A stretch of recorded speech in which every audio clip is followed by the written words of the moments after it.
I'm going to show you how to place text, and this way it's actually a lot more free-flowing if you want to place text this way. So what we're going to do is we're going to draw a text box. I'm just going to draw a random box on the page, nothing fancy. I'm going to go to my story, whether it's in Google or Word, hit Control-A, and what you want to do is hit Control-A, that'll select all the text. And then hit Control-C, which is copy. Then go back to the publisher page, put your cursor in the box, and hit Control-V, like Velcro, and it pastes the story in. Now, the dots let us know that there's more text. So the cool thing about editing text in Publisher is we don't have to see all the text to edit it. So I'm going to put my cursor back on the story. I'm going to hit Control-A, and then I'm going to change the font to Garamond. Everything we do in Clay Journalism is Garamond, so G-A-R-A. And Garamond should pop up, so just hit Enter. Now I'm going to change the font size for this for size 9, but we might teeter between size 9 or 10. And then once I do so, what you're going to notice is, yes, the text is a little smaller, so I can zoom in. If you hit Control and scroll up, you can zoom in, or you can use the nifty plus and minus sign down at the bottom right-hand corner. Now, notice that the spacing's kind of funky, so I'm going to fix that. So I'm going to put my cursor in the box again, hit Control-A, and then go to Home. Now I'm going to go over to Paragraph here, and the paragraph is actually a button right there that lets us change some of the formatting. The first line of every story is always point 2, and so that's the indent. Before paragraphs is 0. Between lines is always 1. After paragraphs is always 0. Once you've done that, those are the only things you need to mess with. Hit OK. See? Instant single space. Now we need to change the jagged text and turn it to justified. So we just go up here and click this button here. And then I want to get rid of some of these hyphens. There's nothing wrong with hyphens, but I think it just makes the text look kind of sloppy. So I'm going to hit Control-A again so it's selected. Text box tools. Go to hyphenation. And then uncheck it. And hit OK. And you'll notice it fixes the text a little bit. Click off, and that is how you formatted the text. So if you pull the text box down, you're going to notice that all the text is formatted. Now, let me show you how you can take these text boxes and make them look the way you want to.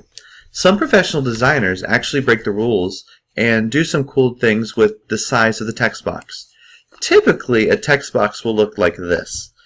You will place your story, and since there are 12 grids here, there's 12 lines, we're going to use that as we're just going to use it. So what we're going to do is we're going to line up the boxes, and since there are 12 boxes, I can do, let's see here, 1, 2, 3, 4, 5. That's a lot of text. So I'm going to move it over one more, and I'm going to make it 4. So there, it takes up 4 grids of text. And then what I can do is either draw another text box that takes up 4, and then copy paste that, and then move it over here. So that's 4 text boxes. 1, 2, 3. Sorry, 3 text boxes, all about the same size. And all you have to do is you take the dot, dot, dot here, click it once, and you get this little cup. And you're going to pour the cup into there, and it'll add the text.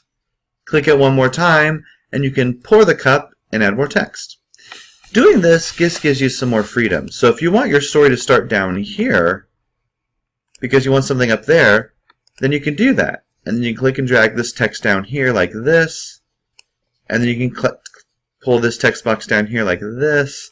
Sometimes to line things up, I take the ruler and pull it all the way down. That way it gives you a little faint line. If you zoom in, you can see it.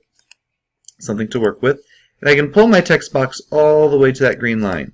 All the way to the green line. All the way to the green line. And that's one way to do some custom text boxes. And the cool thing is if you delete this one, the text doesn't delete, it just deletes the box and all the text is there. So maybe you want to do something a little more custom where this text box is going to go like down here, or maybe it's going to go up here. So move that text box out of the way. Put this one up here. And maybe you want this one to be like 6 wide, but you do want these to be kind of small. And so just to kind of change things up, we've got that story there. We're going to make these 3 and 3. So push this to 3. Click this once and drop it. And then what you can do is take this text box and make it 3. Like that. And then, since there's a lot of text left, we'll just click and keep dragging until the text is done.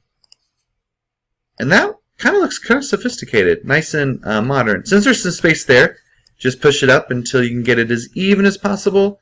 It's okay if it's not perfect. Then what could go here could be like an infograph in this space or a photo, and it's just kind of funky, something different. So that is the more complicated way of placing text.